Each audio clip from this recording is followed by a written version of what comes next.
আসসালামু আলাইকুম এভরিওয়ান, সবাই কেমন আছেন? Welcome to my another new video. তো আজকে বেসিকলি আমি আপনাদের সাথে একটা রান্নার রেসিপি শেয়ার করব, আর আজকের পুরো ভিডিওটা এটা নিয়েই।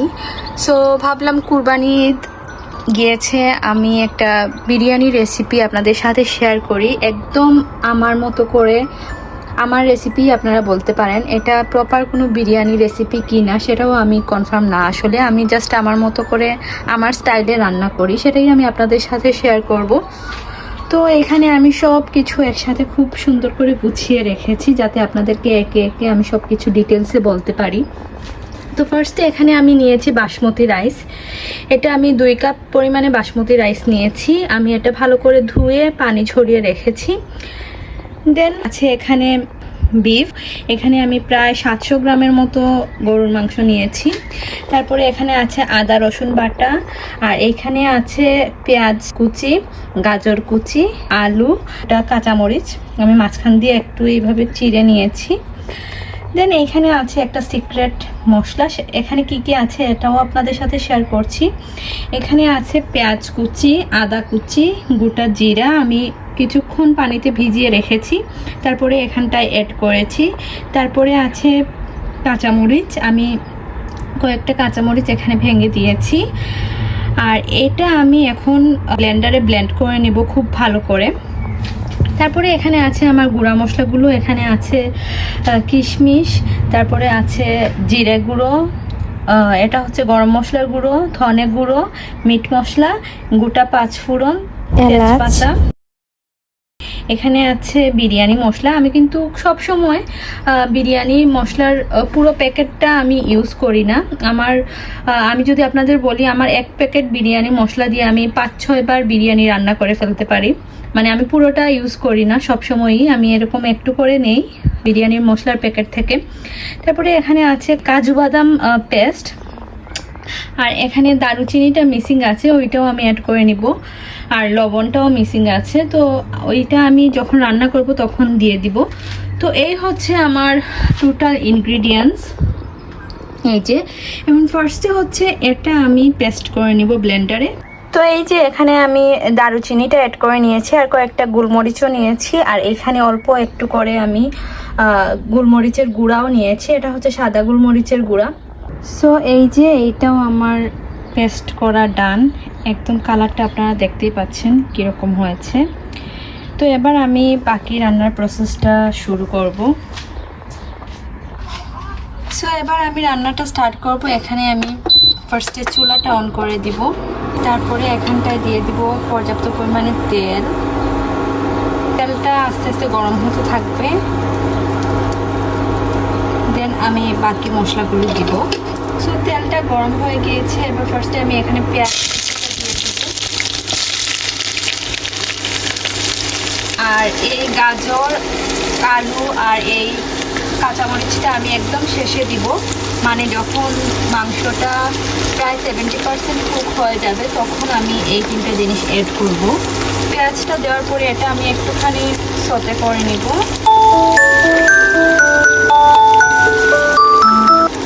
এখন আমি এর মধ্যে গোটা গরম মশলাগুলো দিয়ে দিব। এখানে দিয়ে দিলাম তেজপাতা, দারুচিনি, এলাচ, গোটা 5 ফোড়ন, গোটা গোলমরিচ।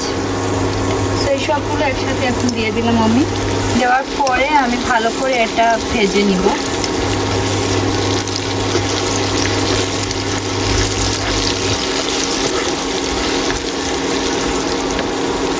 তো এটা আমি 3 থেকে 4 মিনিটের মতো একটু ভেজে নিব, একদম মিডিয়াম ফ্লেমে, যাতে এটা পুড়ে না যায়। পেঁয়াজটা যখন হালকা একটু ব্রাউন কালার হয়ে আসবে তখন আমি এই পেস্টটা অ্যাড করে নিব। তারপরে আমি এখানে অ্যাড করে নিচ্ছি 1 চা চামচ আদা বাটা, 1 চা চামচ রসুন বাটা। এখন এই মশলাটা আমি খুব ভালো করে কষিয়ে নিব একটু সময় নিয়ে। একদম মিডিয়াম ফ্লেমে আগুনটা রেখে আমি আস্তে আস্তে মশলাটা কষিয়ে নিব, যাতে মশলাটা কোনোভাবেই পুড়ে না যায়। আর এখন এর মধ্যে আমি গুঁড়া মশলাগুলো, সবগুলো গুঁড়া মশলা অ্যাড করে দিব।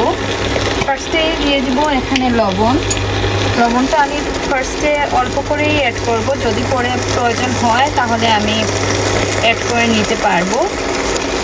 কিন্তু ফার্স্টে যখন আপনি লবণটা বেশি দিয়ে ফেলবেন তাহলে পরে কিন্তু আর কমানো যাবে না, তাই লবণের ক্ষেত্রে খুবই আপনারা কেয়ারফুল থাকবেন। দেন আমি এই সবগুলো মশলা দিয়ে দিব।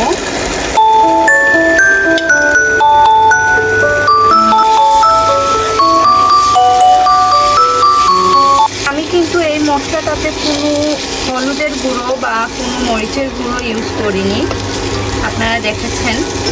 এবার আমি মশলাটাকে খুব ভালো করে আস্তে আস্তে কষিয়ে নিব। মশলাটা যাতে নিচে না লেগে যায় আমি এখানে অল্প একটু পানি অ্যাড করে নেব। মশলার বাটি থেকে পানিটা দিয়ে দিচ্ছি। তো এবার এটা আমি একটু সময় কভার করে দিব যাতে মশলাটা খুব ভালো করে কষে যায়। সো আমার মশলাটা কষানো শেষ। এই যে দেখেন আপনারা তেলটা মোটামুটি উপরে ভেসে উঠেছে। এখন আমি মাংসটা অ্যাড করে দিব এর মধ্যে।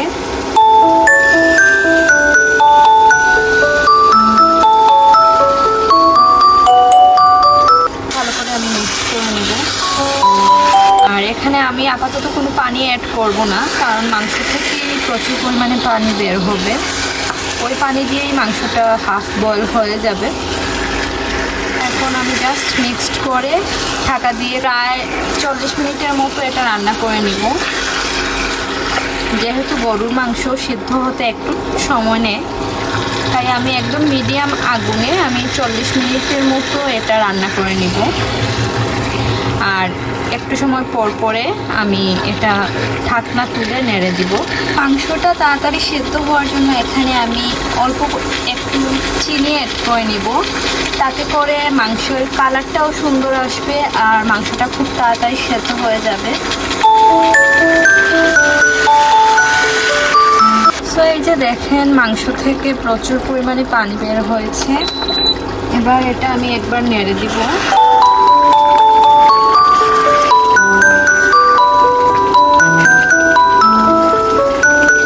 মাংসটা 70%-এর মতো রান্না হয়ে গিয়েছে। এবার এর মধ্যে আমি আলু, গাজর আর কাঁচামরিচগুলো অ্যাড করে দিব।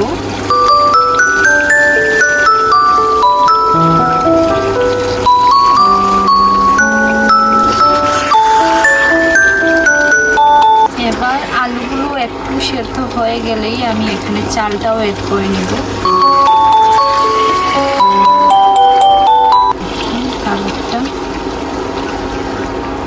মোবাইলে আসলে কতটা বোঝা যাচ্ছে আমি বলতে পারবো না, কারণ আইফোনের ভিডিও কালারটা আমার একদমই পছন্দ হয় না। ন্যাচারাল যে কালারটা ওইটা আসে না। তো আমার মাংসটা কষানো শেষ আর আলুগুলো সেদ্ধ হয়ে গিয়েছে। এবার আমি এর মধ্যে চালটা দিয়ে দিব। চালটা একটু ভেজে নিব সব কিছুর সাথে।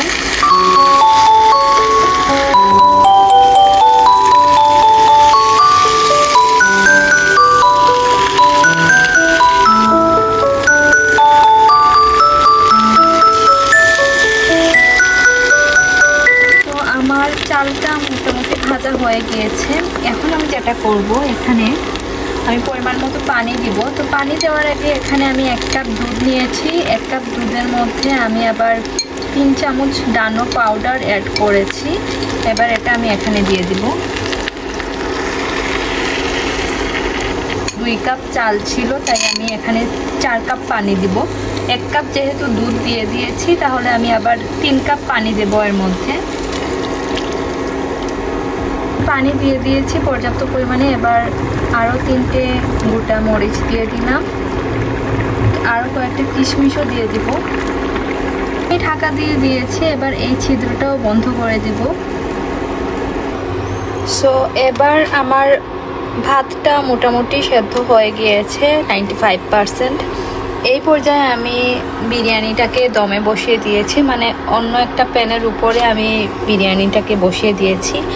আর এই যে দেখেন অলমোস্ট হয়ে গিয়েছে। এবার আরেকটু সময় আমি এটা দমে রাখবো, প্রায় 10 থেকে 15 মিনিট পর্যন্ত। দেন আমি চুলাটা অফ করে দিব। সো আমার বিরিয়ানি রান্না ডান। এই যে দেখেন কতটা প্রপার হয়েছে। একদম সব কিছু খুব ভালো করে সেদ্ধ হয়েছে, মাংসটাও একদম প্রপারলি কুকড। অ্যান্ড আমি একবার আপনাদের জাস্ট চালটা একটু দেখাই যে কতটা ঝরঝরে। এই যে দেখেন একদম ঝরঝরে হয়েছে, সবকিছু একদম খুব প্রপারলি সেদ্ধ হয়েছে, মাংসটাও একদম পারফেক্টলি কুক। বিরিয়ানিটা একদমই ড্রাই না, মানে অনেক বিরিয়ানি হয় না যে খেতে একটু ড্রাই লাগে, তো এই বিরিয়ানিটা একদমই ওই রকম না।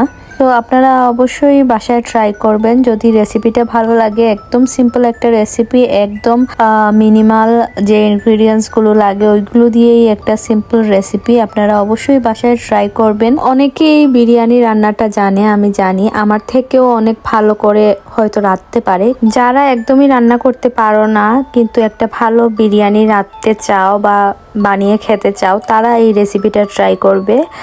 আর যারা একদম সিম্পলি ভাবে বিরিয়ানিটা কোনো ধরনের কোনো ঝামেলা ছাড়া রান্না করতে চাও, তারাও এই রেসিপিটা ট্রাই করবে। আমি তাদের জন্যই আসলে মেনলি রেসিপিটা দিয়েছি। আর আমি সিম্পলি আমার সময় বাঁচিয়ে আমি এভাবেই রান্না করি, সেটাই আপনাদের সাথে শেয়ার করলাম। তো আজকের ভিডিওটা এই পর্যন্তই। যদি ভিডিওটা ভালো লাগে অবশ্যই লাইক, কমেন্ট অ্যান্ড শেয়ার করতে ভুলবেন না। দেখা হবে নেক্সট কোনো ভিডিওতে। আল্লাহ হাফিজ।